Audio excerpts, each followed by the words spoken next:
हैं जो इंसान अपने मन पर काबू कर लेता है वो इस दुनिया में कुछ भी कर सकता है। बड़े बड़े ऋषि शायद इसीलिए सालों साल हर मौसम में बैठकर तपस्या कर पाते हैं, क्योंकि उनका उनके मन के ऊपर नियंत्रण या फिर काबू होता है। अगर मन पर काबू आ गया तो इंसान को दुनिया का कोई भी लक्ष्य पाने से नहीं रोक सकता है। पर यह कहना जितना अच्छा और आसान लगता है, असल में उतना होता नहीं है। इसीलिए सालों साल लग जाते हैं, पर फिर भी मन को आदमी काबू में नहीं रख पाता है। युधिष्ठिर ने एक बार कहा भी था कि हवा से भी तेज मन है, वो कहीं भी कभी भी पहुंच जाता है और उसका कुछ भी सोचने का कोई मतलब नहीं होता है। एक भक्त जिसका नाम संगम था, वो कृष्ण के पास अपनी समस्या लेकर पहुंच गया। द्वारिकाधीश, मैं इस जिंदगी में बहुत कुछ करना चाहता हूं, पर मेरा मन इतना चंचल है कि मैं कोई भी काम अनुशासन से कर ही नहीं पाता। मेरा खुद पर कोई काबू ही नहीं है। मैं करना कुछ चाहता हूं और मेरा मन मुझसे कुछ और ही करा रहा होता है। मैं अपने मन का एक तरह से गुलाम बन चुका हूं और ऐसे में तो मैं इस जिंदगी को खराब कर लूंगा और इंसानी जन्म होने का कोई मतलब नहीं रहेगा। कुछ रास्ता दिखाइए प्रभु, नहीं तो मुझे पता नहीं कि मैं आगे क्या करूंगा। संगम, तुम इतनी फिक्र मत करो कि तुम्हारा दिमाग ही तुम्हारे बस से बाहर चला जाए। सबसे पहले ये समझो कि इस दुनिया में किसी भी समस्या को सुलझाया जा सकता है, चाहे वो कितनी भी बड़ी क्यों ना हो। समस्या जब कभी बहुत बड़ी दिखती है ना, तो समझना कि उसका हल उतना ही छोटा होगा, क्योंकि समस्या खुद बड़ी नहीं होती। हमारा दिमाग उसे सोच सोचकर इतना बड़ा कर देता है कि वो पहाड़ से भी बड़ी हो जाती है। खैर, अब रही तुम्हारे खुद पर अनुशासन न होने की बात। देखो, अनुशासन एक दिन में नहीं आता है, यह तो सालों का अभ्यास होता है जिससे वो जिंदगी आगे बढ़ाता है। तुमने ये सब कुछ बचपन में तो नहीं किया था और न ही तुम्हारे माता पिता ने तुम्हें अनुशासन की कीमत समझाई थी, क्योंकि उन्हें खुद भी इस बारे में इतनी जानकारी नहीं थी। पर अब समय बदल रहा है। आपको अनुशासन से लेकर हर तरह की जानकारी होनी चाहिए। इस बात को समझो कि बिना अनुशासन के इस जीवन का कोई भी लक्ष्य पाया नहीं जा सकता है। दुनिया में एक भी अमीर या ज्ञानी आदमी नहीं होगा जो बिना अनुशासन के इतनी ऊंचाई तक पहुंचा होगा। अनुशासन की कीमत का पता तुम ऐसे लगा सकते हो कि जितना तुम्हें लक्ष्य को पाने में अनुशासन की जरूरत है, उतना ही लक्ष्य मिलने के बाद भी। अगर तुम अनुशासन और अपने मन के काबू में रहोगे तो इस दुनिया के जाल में भी नहीं फंसोगे और अपने रास्ते पर आसानी से आगे बढ़ते जाओगे। जब तुम आगे बढ़ोगे तो तुम्हारा मन शांत होगा और बेवजह तुम्हें भटकाएगा नहीं, और ये सब आखिर में अनुशासन से ही आएगा। पर प्रभु, इसको शुरू करने का कोई तरीका तो होगा ही ना, क्योंकि मुझे इस बारे में कोई ज्यादा जानकारी नहीं है। अगर आप मुझे इसका पूरी तरह से रास्ता बता देंगे तो बड़ी मेहरबानी होगी। कृष्ण जानते थे कि संगम का परिवार इन सब बातों को लेकर बिल्कुल भी जानकार नहीं है और उन्हें अनुशासन जैसे शब्दों का भी नहीं पता है, और इसलिए वो पिछली कई पीढ़ियों से गरीबी का जीवन जी रहे हैं। कृष्ण ने उसे आगे का रास्ता बताया। देखो, अनुशासन में रहने का पहला नियम है खुद पर संयम। यह संयम हर तरह का हो सकता है, चाहे वो शारीरिक हो, मानसिक हो या फिर भावना के रूप में हो। मैं कुछ समझा नहीं कान्हा जी। इन सब चीजों पर संयम से आपका पूरी तरह से क्या मतलब है? मैं अच्छे से समझाता हूं। मानसिक, शारीरिक और भावना पर संयम का मतलब है कि तुम्हें शुरुआत में अपने मन, विचार और कुछ कामों पर नियंत्रण रखना होगा। कोई भी काम अपने नियम या फिर लक्ष्य से अलग मत करो। अपनी शक्ति सिर्फ लक्ष्य के लिए बचा कर रखो। जब तुम अपनी शक्ति को बचाकर रखोगे तो अपने लक्ष्य को आसानी से पाओगे और उसे पाने के लिए जरूरत की शक्ति भी तुम्हारे पास होगी।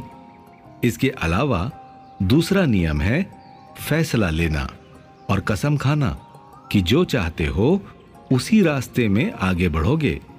अपनी कसम और फैसले पर अडिग रहना। कोई कुछ भी कहे या करे, तुम्हें किसी भी कीमत पर अडिग रहना होगा, नहीं तो तुम अपने लक्ष्य से बहुत दूर हो जाओगे। मन पर संयम रखने की शुरुआत तुम थोड़े से कर सकते हो। जैसे अगर तुम्हें मीठा खाना पसंद है तो तुम पहले उसे खाना छोड़ो, या फिर तुम्हें कोई खास चीज पसंद है तो उसे त्याग दो। ऐसा करने से तुम्हारे अंदर दृढ़ शक्ति आएगी और इससे तुम्हारे लक्ष्य में मजबूती आएगी। उन छोटे मोटे कामों में सबसे जरूरी काम है कि अपने सुबह उठने का एक नियम बनाओ। उठकर सबसे पहले अपने आप को समय दो। कुछ घंटे अपने दिमाग के लिए खर्च करो। शुरुआत में भले ही तुम कुछ पल के लिए बैठो, क्योंकि शुरू में घंटे भर कोई अपने ऊपर काम नहीं कर सकता है। इसलिए धीरे धीरे शुरुआत करके फिर समय बढ़ाओ। जब तुम अपनी दिनचर्या का अनुशासन ठीक कर लोगे तो तुम्हारे काम का अनुशासन अपने आप ही ठीक हो जाएगा। प्रभु, हम जो कसम खा रहे हैं या फिर जो भी फैसला ले रहे हैं उसको कैसे समझेंगे कि वो मजबूती से लिया जा रहा है? कभी भी जब कोई फैसला लो तो मन में जरूर सोचो कि क्या सच में तुम यही चाहते हो या बस यूं ही कुछ समय के लिए तुम ये सोच रहे हो। हमेशा अपने छोटे लक्ष्य और बड़े लक्ष्यों को अलग अलग करके रखो। इससे तुम्हें उन्हें पाने में आसानी होगी। जब तुम्हें अपना बड़ा लक्ष्य पता चल जाए तो उन्हें अपने छोटे छोटे लक्ष्यों के साथ आगे बढ़ाना सीखो। अपने लक्ष्य को बहुत ही सकारात्मक और उम्मीद से भरा बनाए रखो।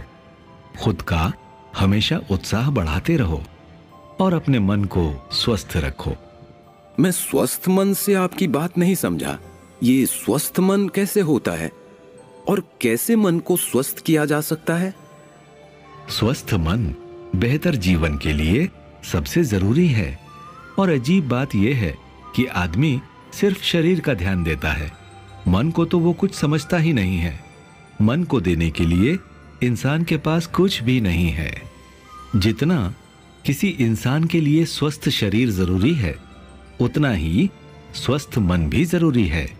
और उसे पाने के लिए कुछ रास्ते हैं जो मैं तुम्हें बताता हूं। पहला रास्ता तो मैं तुम्हें बता चुका हूं कि रोज सुबह उठकर कुछ देर ध्यान लगाना। दूसरा तरीका अपने आप की एक अच्छी आलोचना करना कि तुम क्या कर सकते हो और क्या नहीं।